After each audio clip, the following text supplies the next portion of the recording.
Да, супер. Тази ще остане за преди допълнително.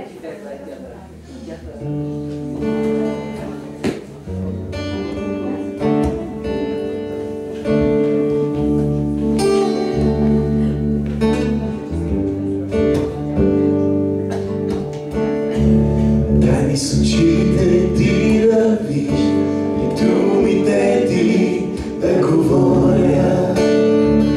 Дай ми мъдрост от теб. Нека да бъда с твоите носе. Дай ми и желанията си.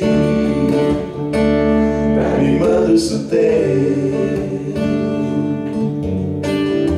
Дай ми всичко необходимо, за да съм като теб. Дай ми гласа си и дъха си, времето ми вземи за теб. Дай ми да ходя в правия път, дай ми желанията си и мислите твои да имам аз. Нека живея твоя живот. Нека да видя кой си ти, дай ми и от твоята благодат. Дай ми моето сърце. Нека да видя вътре в теб, любовта ти да ме промени. Дай ми твоето сърце. Дай ми всичко необходимо, за да съм като теб. Дай ми гласа си и дъха си, времето ми вземи за теб. Дай ми да ходя в правия път, дай ми желанията си и мислите твои да имам аз. Нека живея твоя живот. Дай ми гласа си и дъха си, времето ми вземи за теб. Дай ми да ходя в правия път, дай ми желанията си и мислите твои да имам аз.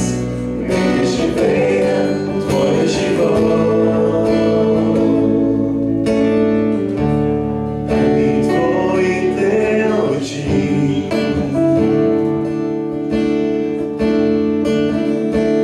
дай ми мъдрост от теб.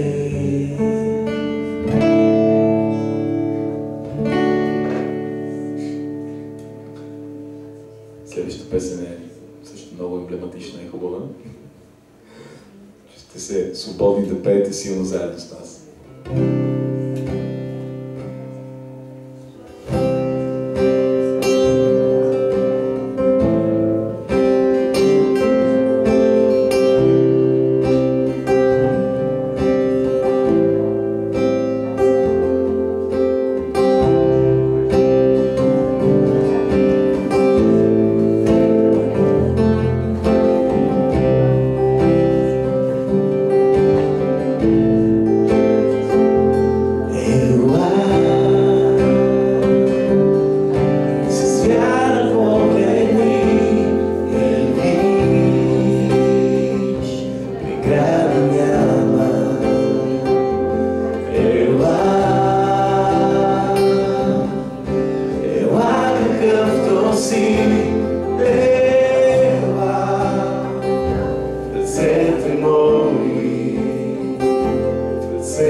и че Ти ни даваш точно този живот, който имаме.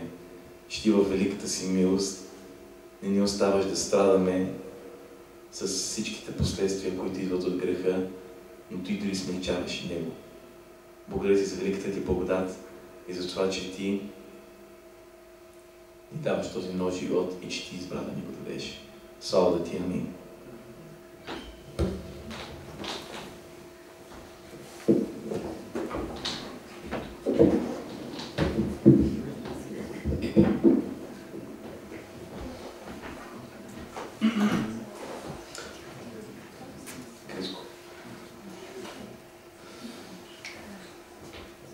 Много бях ентусиазиран, като разбрах не само, че ще трябва да проповядвам, тогава не бях толкова ентусиазиран, но по-ентусиазиран станах, когато разбрах, че трябва да проповядвам за смъртта и ядът и че трябва да проповядвам в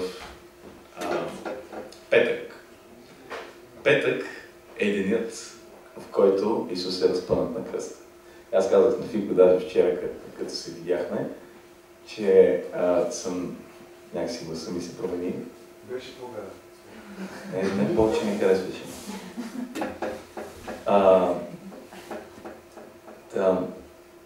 В петък Исус Христос е бил разпънат на кръста.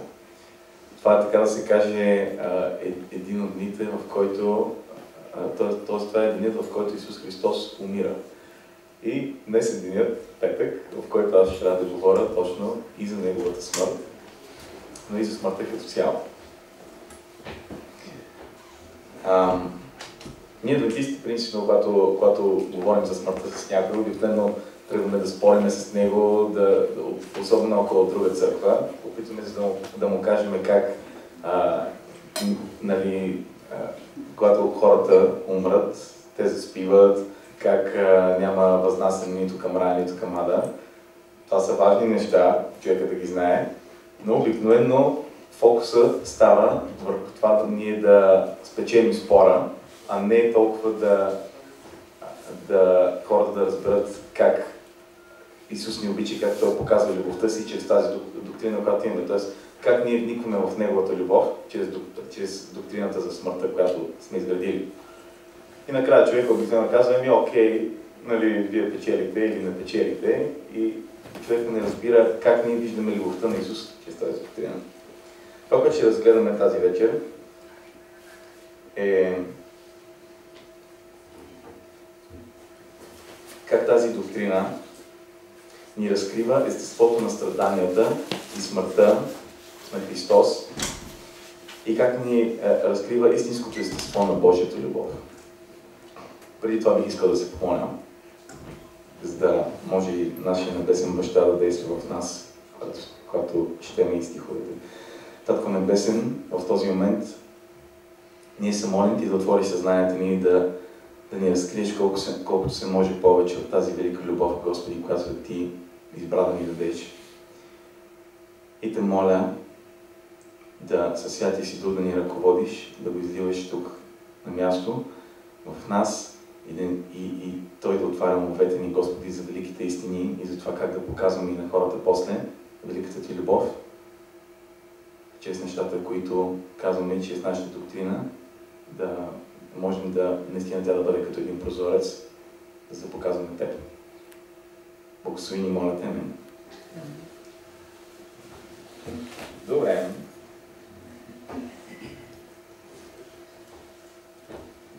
Добре, от тук не виждам много, може би ще гледам от тук. Първо, трябва да разберем нещо. Нека прочета стиховете. Който има уши да слуша, нека слуша какво говори Духът към църквите. Който победи, няма да бъде поразен от втората смърт. Блажен и свят онзи, който участва в първото възкресение. На такива втората смърт няма да има сила, а те ще бъдат свещеници на Бога на Христос и ще царуват с Него 1000 години. И смъртта и ядът бяха хвърлени в огненото езеро. Това е втората смърт.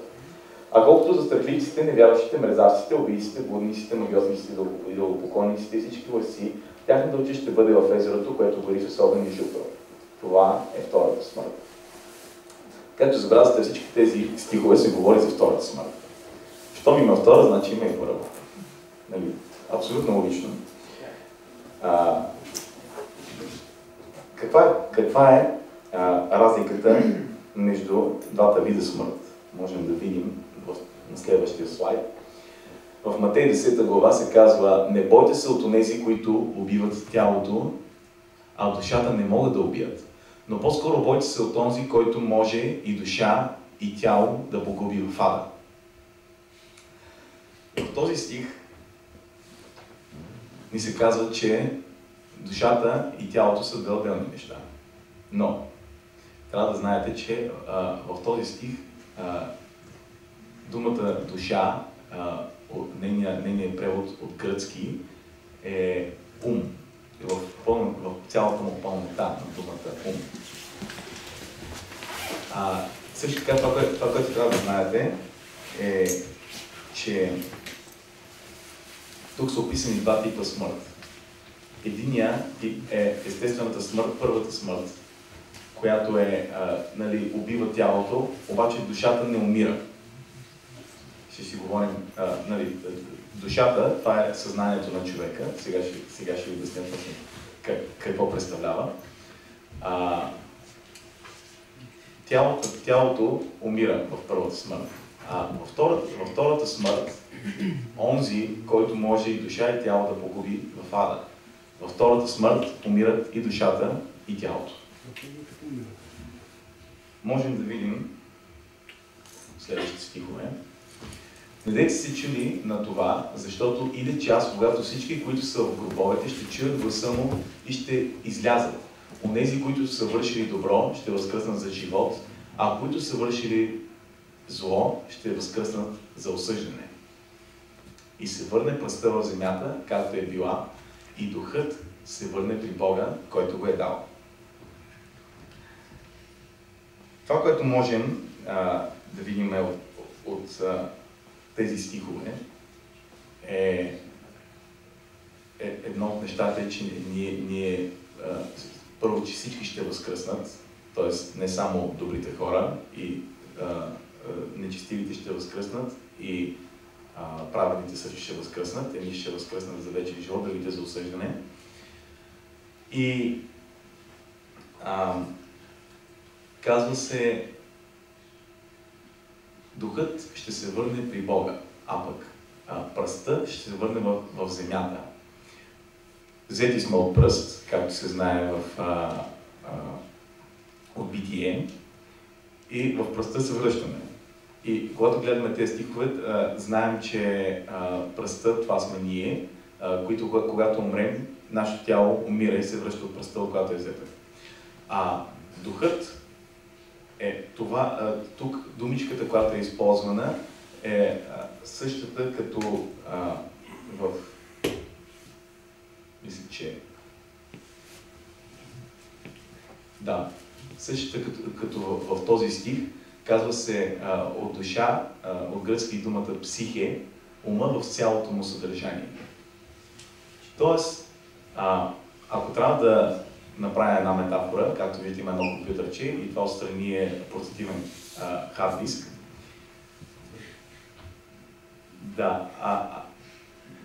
Външен хард диск. Да. Реално погледнато, компютъра, ако няма хард диска, той ще е без информация. Тоест, нито ще имате къде да слагате информацията, тоест ще бъде само една празна машина. Бог дава тока и ние събираме информацията. Тази информация, която, нали, може да бъде този хард диск, това са нашите чувства, емоции, характера, който изграждаме тук на Земята. Подбудите и всичко това отива на съхранение при отец. Тоест, отец взима този хард диск и си го прибира при себе си. И когато стане второто пришествие, той го връща в новото тяло, което ни е дал. И т.е. всеки човек, който е имал някакви спомени на земята, той не ги губи и, нали, да възкръсва с ново тяло и различни спомени. Ами, той има същите спомени, същия характер, всичко това, което той е изработил на Земята, той ще го има и на небето като характер. Да.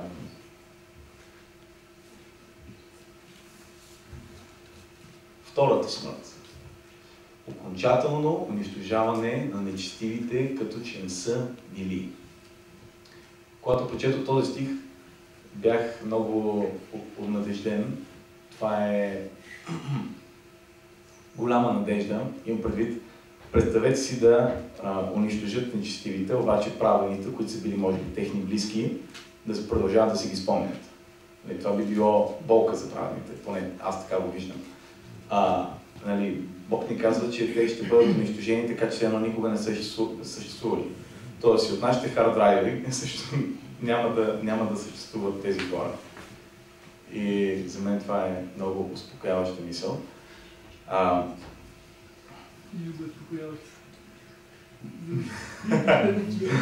Да, надяваме се, че всички се борим да бъдем от праведните. Сега въпросът е, да, трябва да знаем, първата смърт е биологична смърт, нали? Тялото ни умира, след което ние биваме възродени.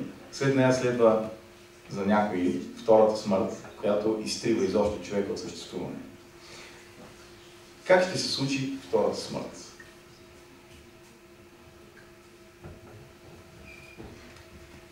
И ще излязат ония, които са вършили добро, ще възкръснат за живот, а които са вършили зло, ще възкръснат за осъждане.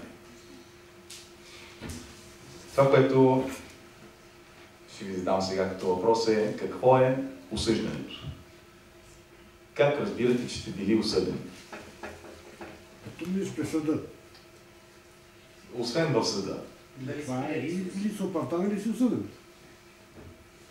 Как те валят няма. Когато някой ми просто дължи ми каже грешката, ми каже за теб няма шанс да се поправиш. Просто си който си ги сложил и нещата приключват. Това разбирам някой да ме осъди. Добре. Може би когато имаш присъда, когато ти кажа, че нещо, което си направил, не е правилно и че ще има такова последствие. Какво ще има?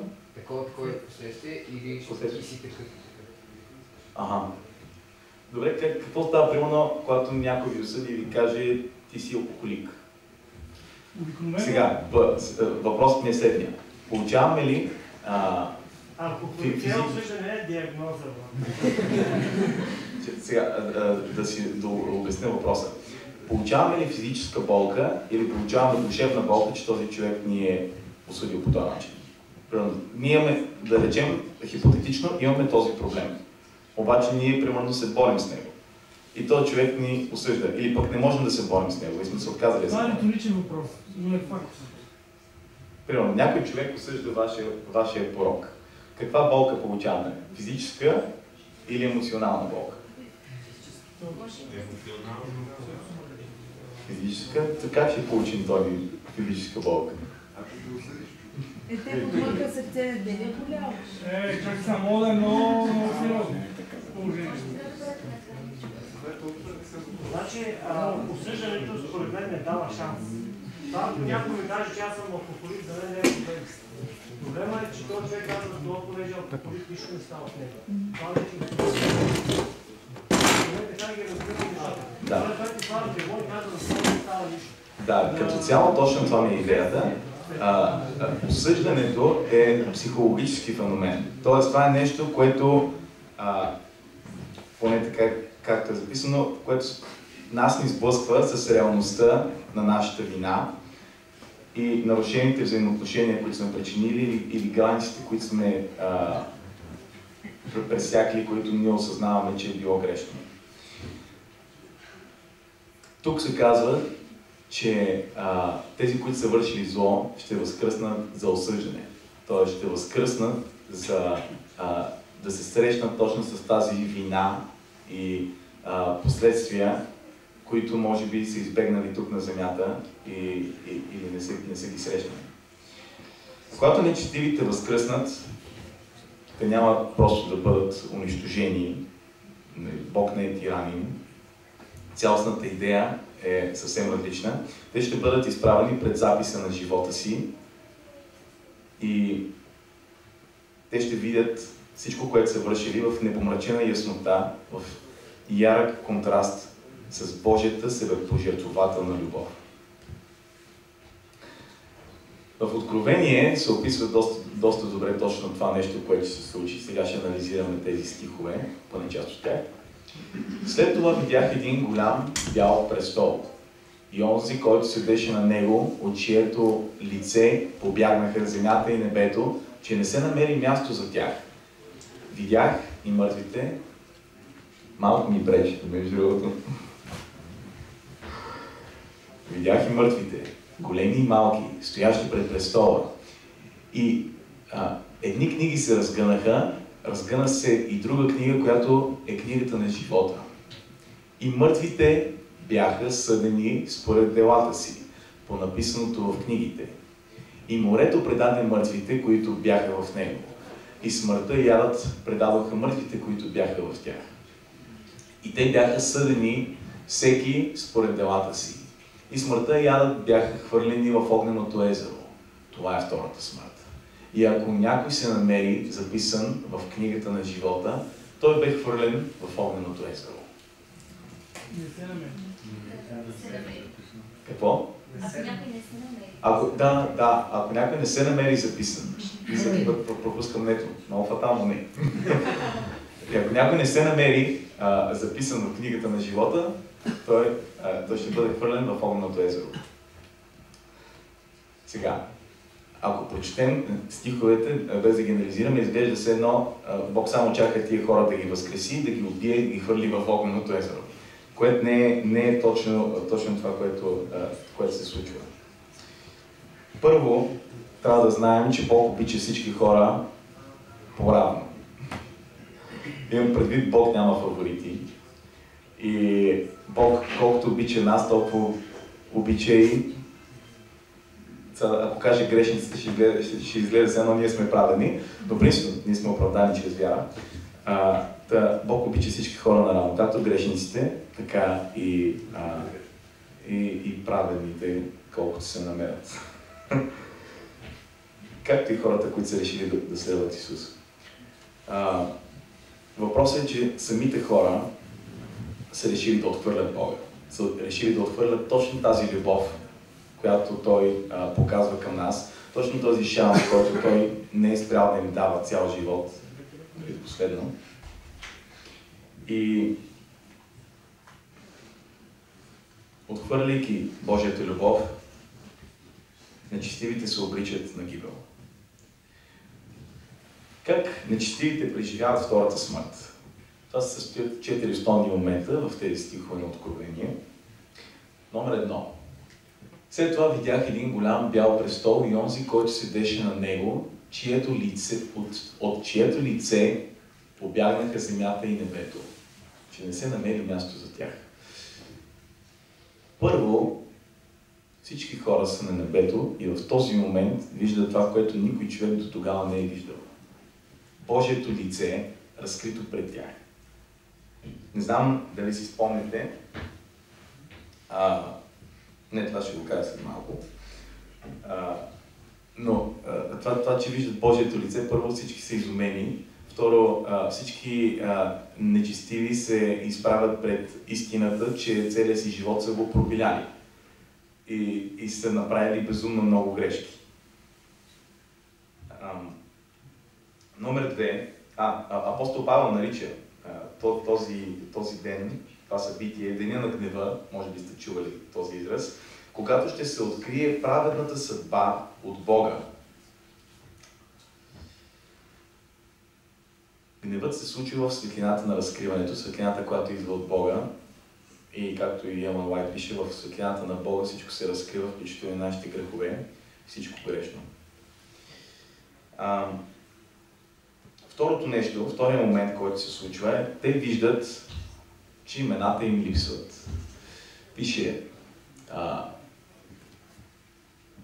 и едни книги се разгънаха се и други, И мъртвите бяха съдени според делата си по написаното в книгите.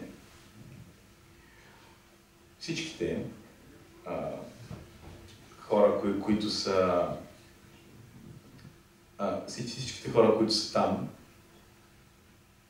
всяка една книга, която е извадена, е по един живот за всеки човек. И на всеки съдбата му се разгледа пред него в този момент. И това може би най-тъжният момент за тези хора. Те разбират, че те са на едно място, където виждайки всичките тези хора, които са спасени, разбират, че те не принадлежат на това място и поради това, че те не намират името си в книгата на живота. И най-тъжното нещо е, че това ги обрича първо, едно от първите чувства, които изпитват е самота. Виждат как всички хора, които са живяли с Христос, живеят в една любов помежду си, те са решили да дават и да приемат любов, а хората, които не са избрали Христос, са решили да живеят за себе си и са приели егоистичната любов. Тази, която ти не се доверяваш на никой и правиш всичко само за себе си. И чрез това нещо те просто няма как да принадлежат на едно царство, което е главният закон е любовта. Те цял живот са живяли с друг смисъл. И за тях това е нещо, което те не могат да го проумеят, как могат да живеят по този начин. Грехът е ограбил сърцата им от способността да обичат. Бунтът ги е лишил от нежните импулси на душата.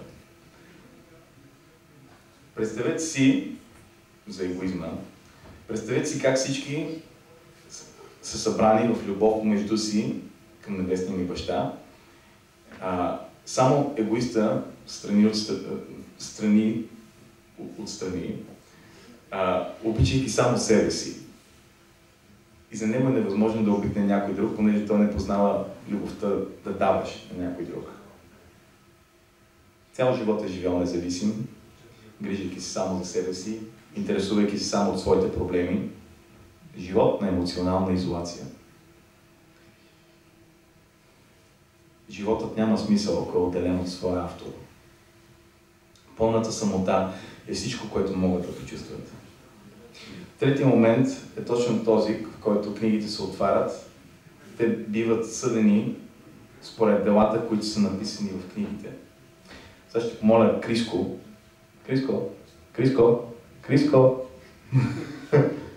Има един клип, който беше пуснат, можеш да го пуснеш.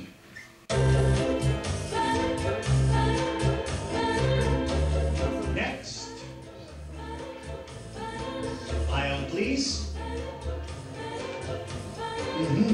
Some lying, some stealing, and some acts of kindness here and there.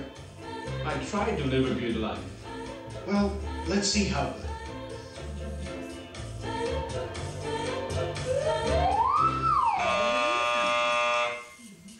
This way.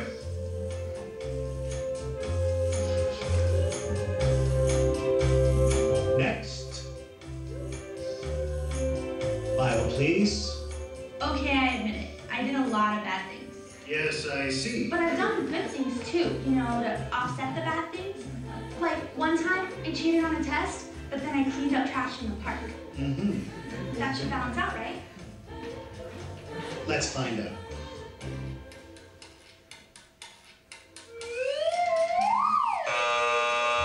This way.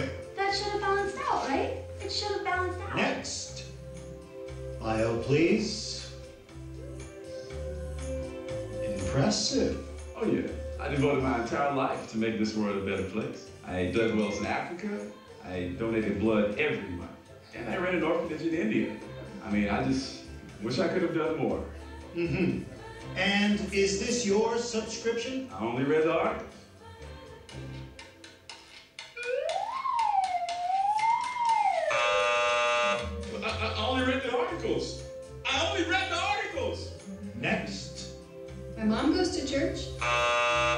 baptizes a baby? Take American Express, right? Next. File, please. Whoa.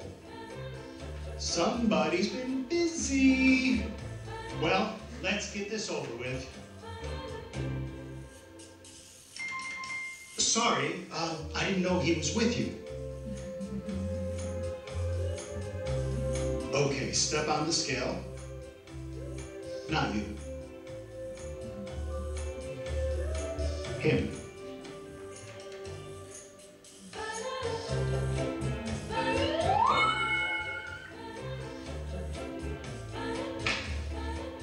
Hey, wait a minute. That is totally not fair. That's why it's called grace.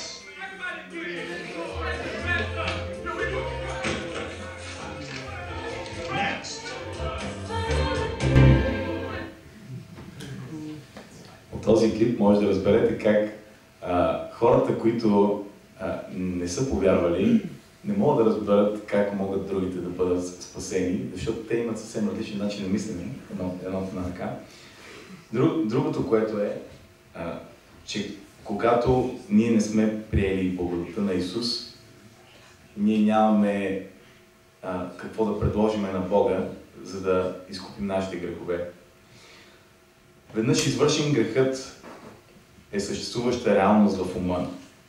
Той трябва да бъде очистен или чрез опрощение, или чрез страдание.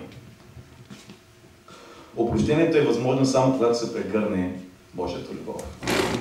Страданието е единствената алтернатива на прошката и точно поради тази причина Бог може да прости само ако лично понесе в себе си страданието, вътрешно присъщо за греха.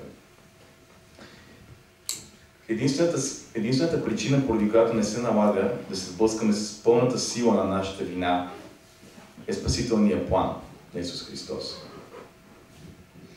Четвъртият момент, който настъпва, след като тези хора се сблъскат с цялата тази вина, цялата тази тежест и, бих казал, емоционален и умствен крах, който се случва, когато ти се срещнеш с цялото това грешно естество пред един такъв перфектен Създател,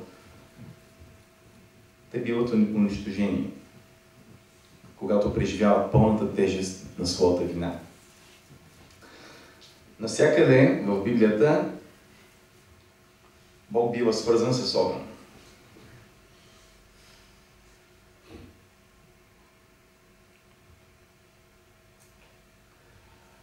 Моисей го среща в горящата капина.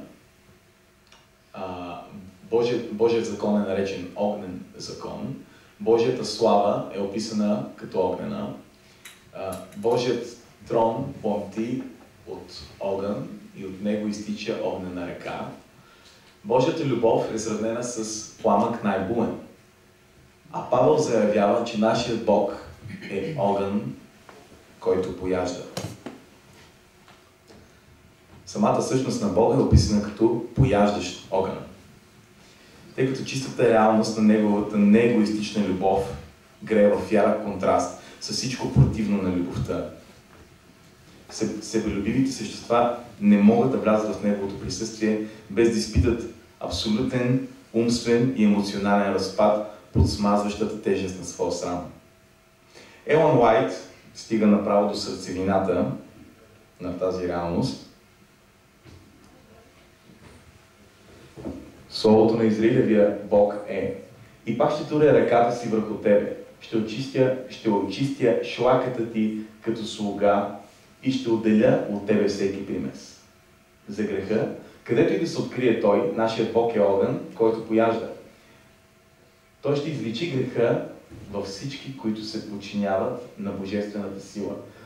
Но ако хората са склонни да вършат грях, те се уеднаквяват с този грях. И тогава неговата слава, която унищожава греха, ще унищожи и самите тях.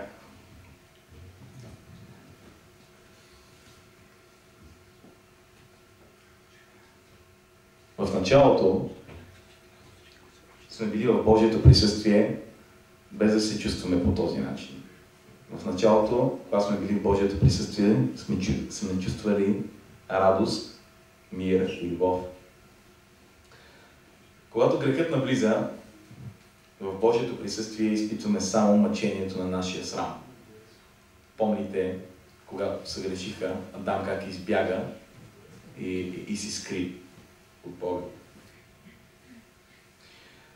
Господ обяснява на Моисей: не можеш да видиш лицето ми, защото човек не може да не види и да остане жив. Идеята на този стих е, че ако ти ме видиш, ти ще умреш от контраста между моята святост и твоята греховност. Грехът не може да оцелее в Божието присъствие. В края, слава на спасителния план, биваме възстановени. И се казва в Откровение, те ще гледат лицето му и неговото име ще бъде на челата им. Отново ще чувстваме тази радост и тази любов, когато биваме в Божието присъствие. Библията казва, че всички човешки същества, и праведните и нечестивите, са обречени на огнената реалност на Божието присъствие. Но двете категории няма да понесат огъня по един и същи начин. За някои огъня ще е уютен огън, за други ще е огъня, който пояжда.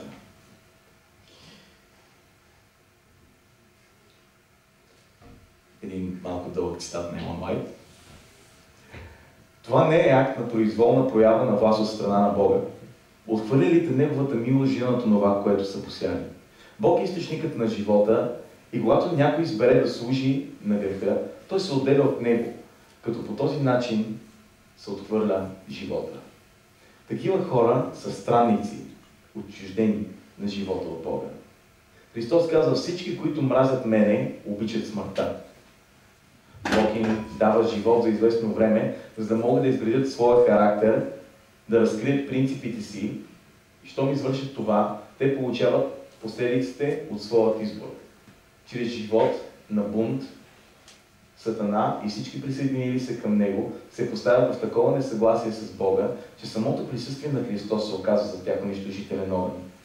Славата на този, който е любов, ще ги погуби.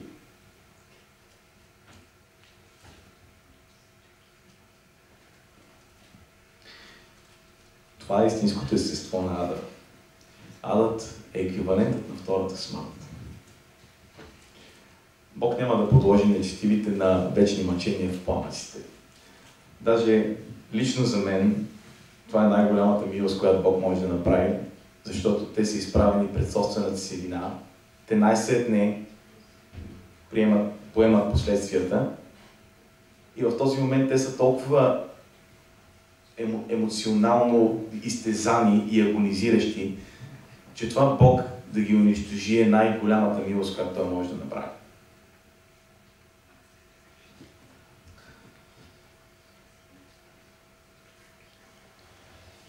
Какво следва?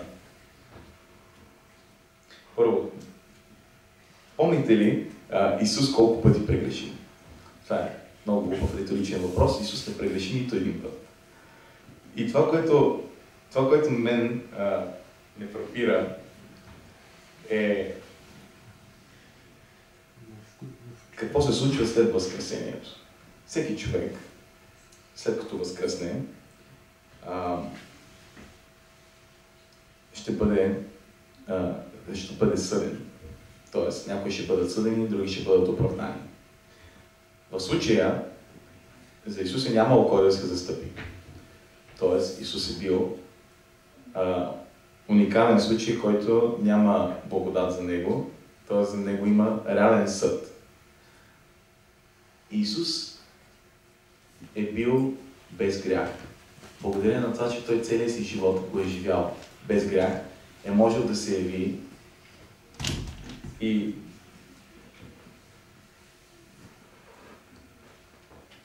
да не умре.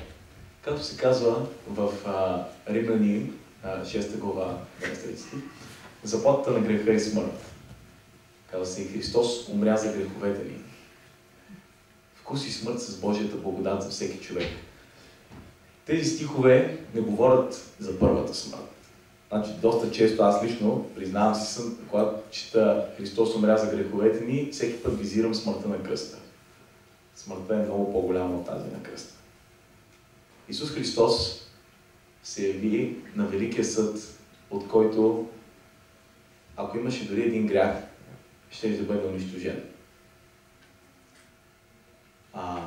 Исус Христос нямаше нито един грях. И той се яви, след като беше възкресен, той се явява, както и всеки друг човек, на съд за втората смърт. И той нямаше грях в себе си. И точно заради това смъртта не можа да го обхване. Защото заплатата на греха е смърт. И силата на смъртта е в греха.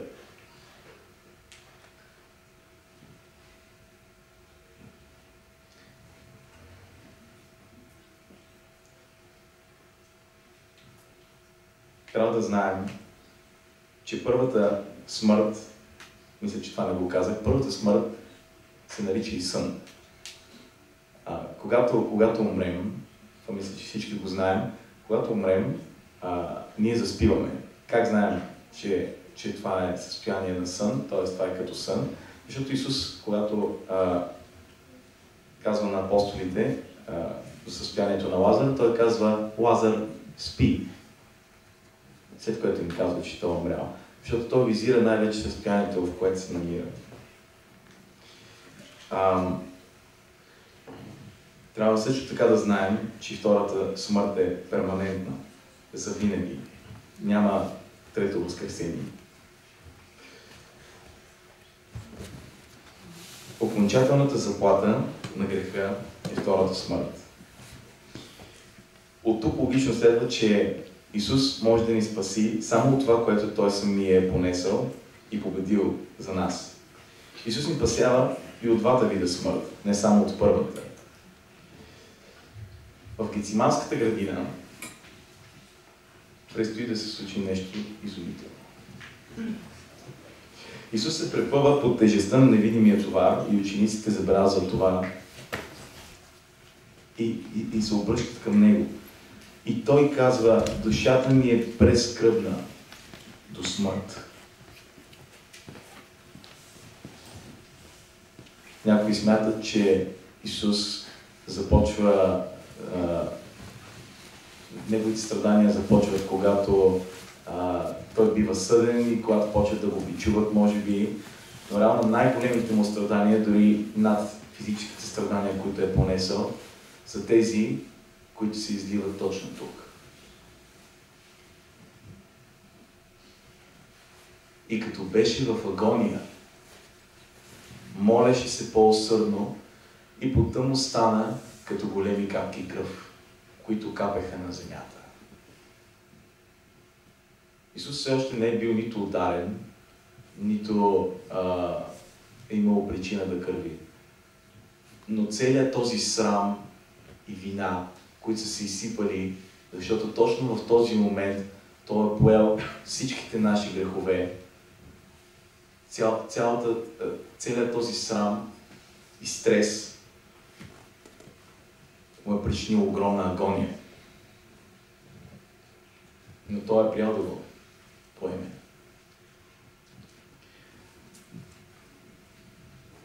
Исаия 53 глава предлага поразително прозрение за понесеното от Исус.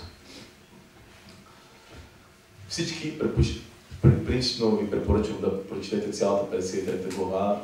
Там бихте разбрали много дълбоко какво е понесъл Исус.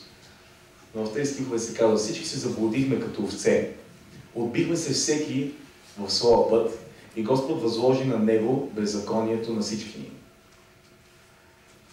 Но Господ благоволи Той да бъде бит. Предаде го на печал. Когато направи душата му принос за грях, ще види потомство, ще продължи дните си и това, в което Господ благоволи, ще успее в ръката му. Защото изложи душата си на смърт и към престъпниците бе причислен. И защото взе на себе си греховете на мнозина и ходатайства за престъпниците. Още там в Гецимания Исус поема греховете на престъпниците, на всички, които са престъпили закона. И още там Той се моли за нас. Казва се, че душата му стана принос за грях. Както помните, и тук думата душа е същата дума, която е използвана и в Матей 10 глава. Това е абсолютния... Ума му просто е блокирал, просто е бил толкова помлян от всички тези неща, които са се изсипвали в него, защото е бил най-голямата агония, която е изпитал. От Гецимания тръгва този път и той е бил отведен на кръста.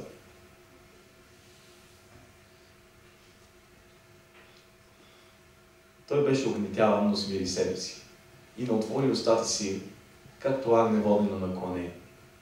И както овца, която пред стригачите си не издава глас, така и той не отвори устата си. Исус, още когато отива на съда, в който фарисеите го съдят, той вече е в агония. Вече страда неописуемо.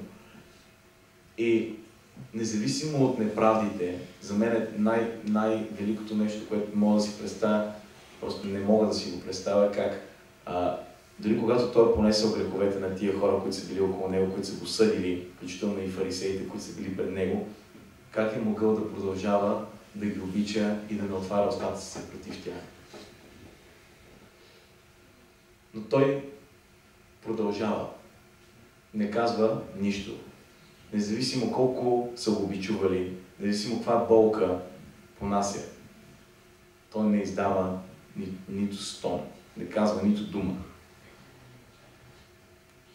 Психическото му страдание е толкова силно, че почти замъглява физическото му мъчение.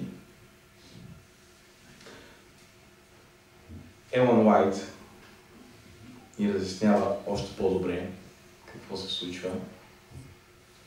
Някои са умрели от бавни мъчения, други са умрели разпънати на кръст. По какво обаче се различава смъртта на Божия скъп син от тях? Вярно е, че умира на кръста по най-мъчителен начин, но има хора, които заради него са страдали не по-малко, поне що се отнася до телесни мъчения. Защо страданията на Христос са по-ужасни от тези на другите хора, отдали живота си за него? Ако Христовите страдания бяха само физическа болка, тогава неговата смърт не би била по-мъчителна от смъртта на други мъченици. Телесната болка обаче е само малка частица от агонията на Божия скъп син. Докато понася наказанието за нарушения закон, греховете на света лежат върху него, както и усещането за гнева на Отец. Тези неща сломяват божествената му душа, скриването на лицето на Отец, чувството, че собственият му скъп баща го е изоставил, предизвиква дълбокото отчаяние. Отделянето между Бога и човека, което се причинява от греха, е напълно осъзнато и дълбоко почувствано от невинния страдалец на Голгота. Той е потиснат от силите на тъмнината. Няма нито лъч светлина, който да осветли бъдещето. Телесната болка е само малка част от агонията на Божия скъп син. Представяте ли си какво е... Нека прочетем и следващия стих, ще ви задам този въпрос. Спасителят не успява да погледне зад портите на гроба. Ако си спомняте, той казва: татко, защо си ме оставил? Надеждата не му разкрива, че ще излезе от гроба като победител, нито че жертвата му ще бъде приета от Отец. Той се бои да не би грехът, който е така оскърбителен за Бога, да го раздели завинаги от Него. Ако се замислите, Исус рискува много. Исус в този момент, поради всички грехове, които се стоварили върху Него, губи връзката си с Отец. В този момент той вече не чувства присъствието му. Защото, както разбрахме, няма как, когато сме в грях, да чувстваме присъствието на Бога, защото това нещо би ни изпепелило. Но и колкото повече грешим, толкова повече се отделяме от Бога. А когато върху Исус отиват всички грехове на този свят, можете да си представите какво е било неговото чувство, колко далеч се чувства това от Бога. И той рискува. И въпреки това приема бъдещето, което му е отредено, рискувайки да не прекара вечността със своя Отец. Представате ли си да рискувате всичко, да имате един най-любим човек, който обичате с цялото си сърце и да рискувате живота ви заедно за хора, които не познавате. И за техните проблеми, за техните грехове.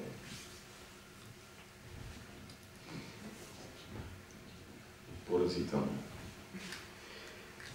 Исус не може да види живот за себе си отвъд гроба. Но ето кое е най-удивителното. Той не е поставен натясно. Гърбът му не е опрян на стената без изход.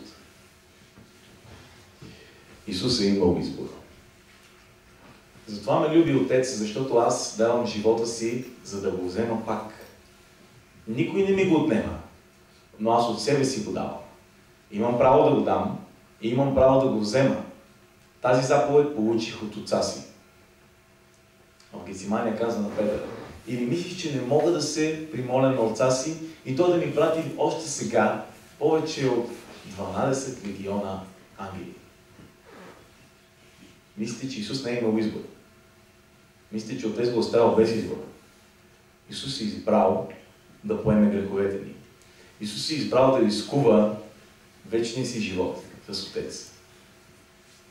Исус, още когато поема целия този товар в Гецимания, когато е видял колко далеч се намира вече Отец, как губи присъствието му, още тогава Исус е можел да каже на Отец: Отче, не си заслужава, и да се откаже. И всички да бъдем без надежда на този свят. Обаче Исус е направил избор. Най-трудният избор.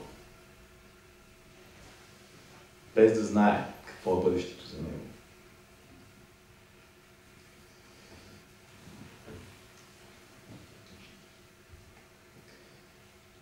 Павел нарича това, което се случи на Голгота, любов, която никое знание не може да окърне.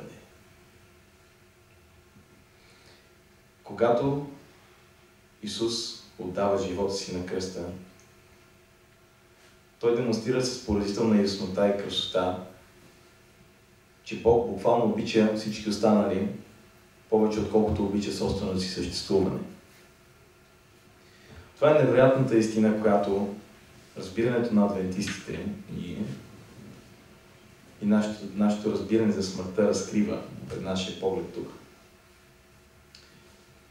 Същевременно, тук се крие и истината, която фалшивите доктрини за безсмъртното естество и вечните мъки блокират за очите ни.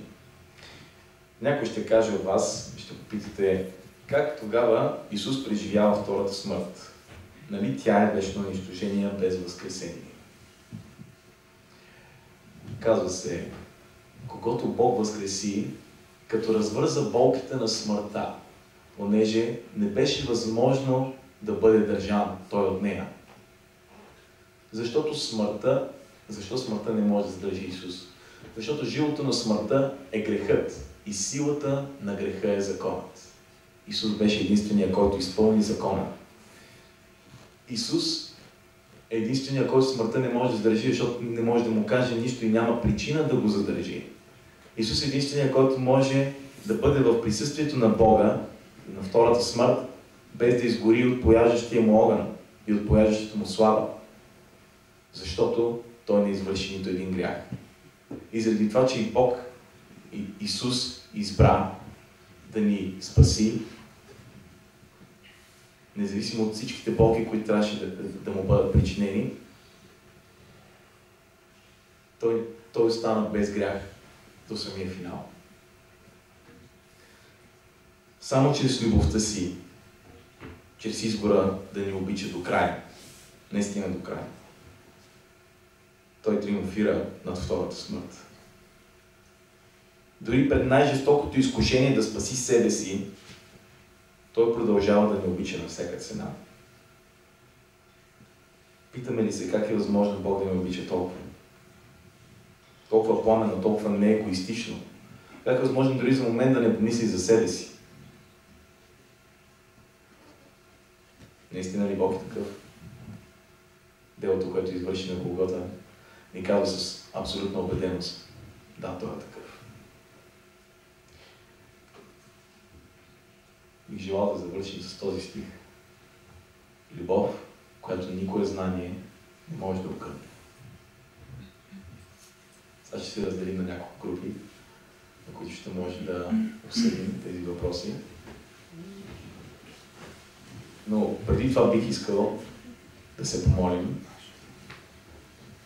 и бих искал всеки от нас да склони глава и да благодари с цялото си сърце точно за тази любов и за този избор, който Исус е направил за нас.